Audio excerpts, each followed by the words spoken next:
Otamdan, onamdan yodgorim opajonim, Robbimga yuzlanib, siz uchun doimo duo qilaman. Allohim, opamni o'zingga omonat qilaman. Uni har lahzada o'zing asra, ko'nglini nurga to'ldir, qalbidagi og'riqlarni yengillashtir, ko'zidagi yoshlarni quvonchga aylantir. Allohim, opamning uyiga tinchlik, rizqiga baraka ato et, tilidan shikoyatni uzoq qil, yuragiga shukr va sabrni joylagin. Har bir qilgan duosini o'zing eshitib, eng yaxshisi bilan ijobat aylagin. Allohim, opamni yomon ko'zlardan, yomon so'zlardan, yomon niyatlardan saqla. Qayerda bo'lsa ham o'zingning rahmating bilan qo'riqla.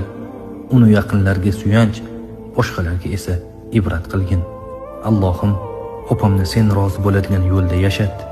Hayotini sening zikring bilan go'zal qil. Oxirini xayr, oqibatini jannatga eltuvchi qil.